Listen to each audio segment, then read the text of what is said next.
Onde queremos chegar? Que é um sacerdote no Novo Testamento? Que é um sacerdote de maneira prática? Em Romanos 15:16, vemos o que é um sacerdote. Para Paulo: para que eu seja ministro de Cristo entre os gentios, no sagrado encargo de anunciar o Evangelho de Deus, de modo que a oferta dele seja aceitável, uma vez santificada pelo Espírito Santo. Paulo ministrava o Evangelho de Deus. Qual era a visão dele? É que ele próprio era sacerdote. Um sacerdote oferece sacrifícios a Deus. Tais sacrifícios, porém, não eram boas ações, ou fazer muitas obras para Deus. Muitas atividades, muito serviço administrativo, mas referiam-se a homens, aos gentios, que não criam. A visão de Paulo como sacerdote era pregar o evangelho aos homens, a fim de apresentá-los como oferta a Deus. Por que pregar o evangelho? Por que ministrar Cristo às pessoas? Por causa do sagrado encargo de apresentar como oferta a Deus as pessoas a quem se prega o evangelho. Esse deve ser também a nossa visão. Em Colossenses 1, 24 e 29, Paulo complementa a sua visão e encargo, dizendo que preenchia o que restava das aflições de Cristo na sua carne, a favor do corpo, que é a igreja, do qual se tornará ministro. Ele consagrou a vida toda a isso. Ele era um mártir, uma testemunha, um servo do Senhor que servia como sacerdote. Ele não trabalhava num escritório administrativo da igreja. Não, ele servia aos homens. Ele corria atrás dos irmãos para lhes ministrar Cristo, das pessoas para lhes pregar o Evangelho, para ensinar, admoestar. Ele fazia de tudo, se afadigava para apresentar todo homem perfeito em Cristo, crescido e maduro em Deus, para poder dizer: Senhor, está aqui, a minha tarefa está cumprida. Caro leitor, embora você seja jovem, não espere sempre que os outros sirvam a você. Você precisa ser sacerdote, alguém que olha as ofertas à sua volta como possíveis ofertas a Cristo. Em Atos 20, Paulo tinha esse viver. Ele estava a caminho de Jerusalém, sabendo que ia ser preso.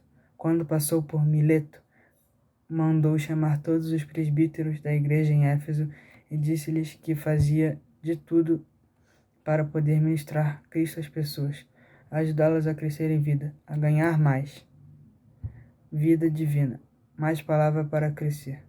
Esse é o serviço de um sacerdote. Ele fazia com lágrimas, com sofrimentos, publicamente e de casa em casa. Ele fazia isso com afinco, com esmero.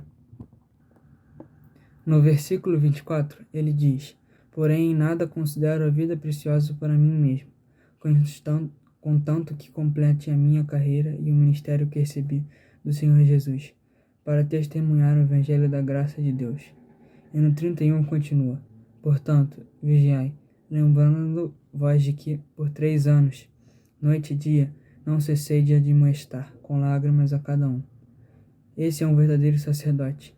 Por 3 anos ele não usou a noite para dormir, não pediu que não o perturbassem à noite, que não o procurassem de noite. O sacerdócio de Paulo tinha 3 níveis. Ele pregava publicamente de casa em casa, a cada um individualmente. Esse é um sacerdote. Alguns irmãos querem saber o que fazer para ser treinados e aperfeiçoados a fim de dar uma mensagem. Algumas pessoas fazem do ato de dar uma mensagem algo à parte da vida delas. Acha que é como preparar um bom discurso, uma boa palestra, e depois ficar analisando para que se saíram bem ou mal. Paulo não se preocupava em dar uma boa mensagem. Ele tinha um encargo constante. Em público ele falava desse encargo, depois de casa em casa falava desse mesmo encargo, e ainda no contato com as pessoas tinha o mesmo encargo. O encargo dele era de um bom sacerdote, de fazer com que todos ministrassem Cristo a todos, a fim de que todos crescessem em vida. Dar uma mensagem em público não visa mostrar o domínio da técnica de dar mensagem.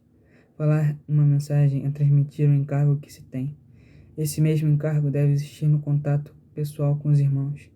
Não é o caso de falar uma coisa na mensagem e conversar outra coisa em casa, e ainda outra no contato pessoal com os irmãos.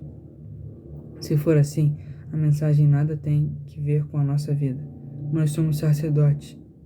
Somos a mesma pessoa em qualquer situação. Temos o mesmo encargo sempre. Sacerdotes cuidam dos demais irmãos. Amém.